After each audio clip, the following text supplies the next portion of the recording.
दृढ़ सूर्य की कथा। दृढ़ सूर्य की कथा कथा लोकालोक के प्रकाश करने वाले, केवल ज्ञान द्वारा संसार के सब पदार्थों को जानकर उनका स्वरूप कहने वाले और देवेंद्रादि द्वारा पूज्य श्रीजन भगवान को नमस्कार कर मैं दृढ़ सूर्य की कथा लिखता हूँ, जो कि जीवों को विश्वास की देने वाली है।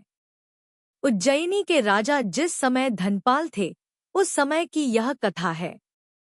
धनपाल उस समय के राजाओं में एक प्रसिद्ध राजा थे। उनकी महारानी का नाम धनवती था। एक दिन धनवती अपनी सखियों के साथ वसंतश्री देखने को उपवन में गई। उसके गले में एक बहुत कीमती रत्नों का हार पड़ा हुआ था।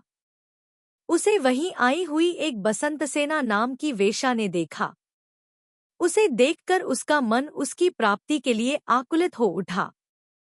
उसके बिना उसे अपना जीवन निष्फल जान पड़ा। वह दुखी होकर अपने घर लौटी। सारे दिन वह उदास रही। जब रात के समय उसका प्रेमी दृढ़ सूर्य आया, तब उसने उसे उदास देखकर पूछा, प्रिय, कहो कहो, जल्दी कहो, तुम आज अप्रसन्न कैसी? बसंतसेना ने उसे अपने लिए इस प्रकार खेदित देखकर कहा, आज मैं उपवन गई हुई थी। वहां मैंने राजरानी के गले में एक हार देखा है। वह बहुत ही सुंदर है। उसे आप लाकर दें, तब ही मेरा जीवन रह सकता है और तब ही आप मेरे सच्चे प्रेमी हो सकते हैं। दृढ़ सूर्य हार के लिए चला। वह सीधा राजमहल पहुंचा व भाग्य से हार उसके हाथ पड़ गया। वह उसे लिए हुए राजमहल से निकला। सच है, लोभी लंपटी कौन काम नहीं करते। उसे निकलते ही पहरेदारों ने पकड़ लिया।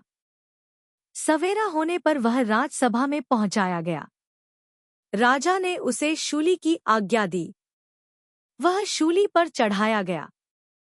इसी समय धनदत्त नाम के एक सेठ दर्शन करने को जिन मंदिर जा रहे थे, दृढ़ सूर्य ने उनके चेहरे और चालढाल से उन्हें दयालु समझकर उनसे कहा, सेठ जी, आप बड़े जिनभक्त और दयावान हैं, इसलिए आपसे प्रार्थना है कि मैं इस समय बड़ा प्यासा हूँ, सो आप कहीं से थोड़ा सा जल लाकर मुझे पिला दें तो आपका बड़ा उपकार हो।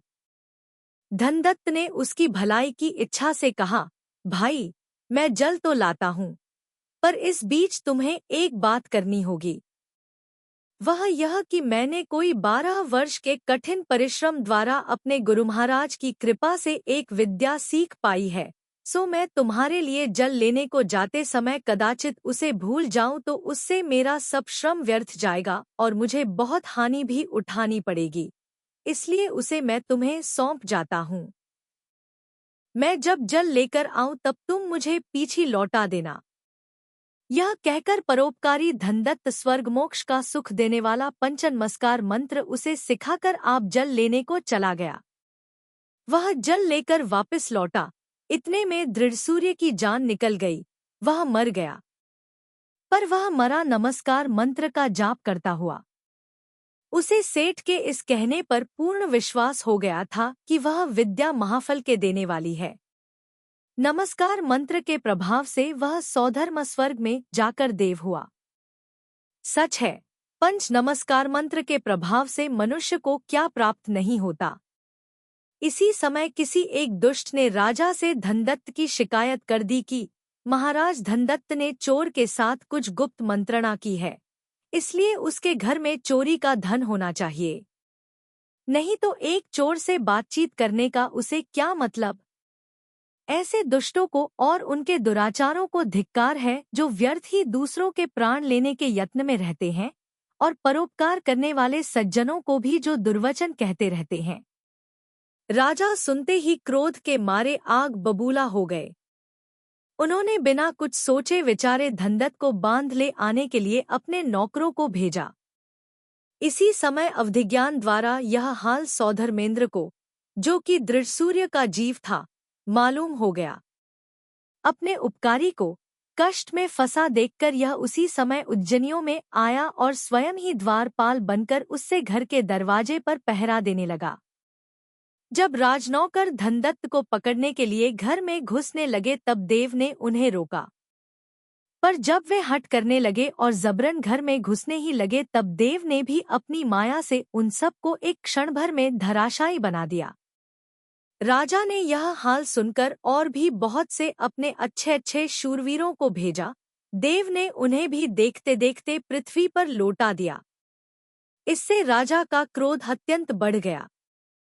तब वे स्वयं अपनी सेना को लेकर धनदत्त पर आ चढ़े, पर उस एक ही देव ने उनकी सारी सेना को 3-13 कर दिया।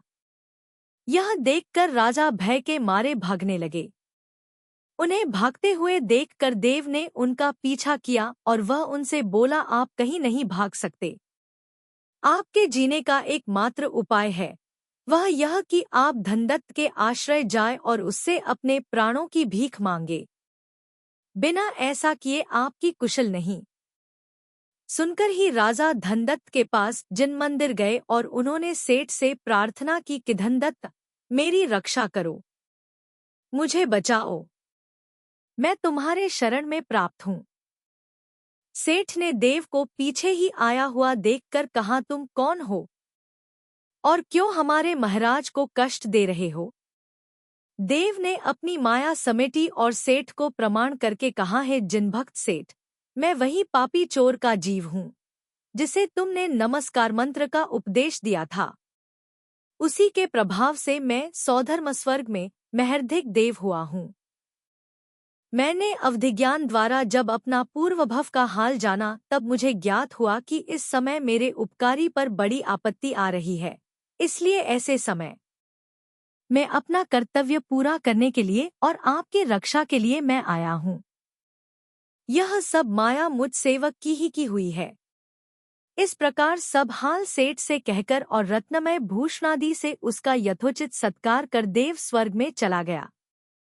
जिनभक्त धनदत्त की परोपकार बुद्धि और दूसरों के दुख दूर करने की कर्तव्यपरता देखकर राजा वगैरह ने उसका खूब आदर सम्मान किया।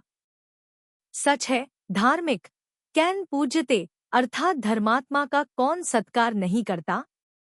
राजा और प्रजा के लोग इस प्रकार नमस्कार मंत्र का प्रभाव देखकर बहुत खुश हुए और पवित्र जिनशासन में श्रद्धानी हुए। इसी तरह धर्मात्माओं को भी उचित है कि वे अपने आत्महित के लिए भक्तिपूर्वक जिन भगवान द्वारा उपदिष्ट धर्म में अपनी बुद्धि को स्थिर करें।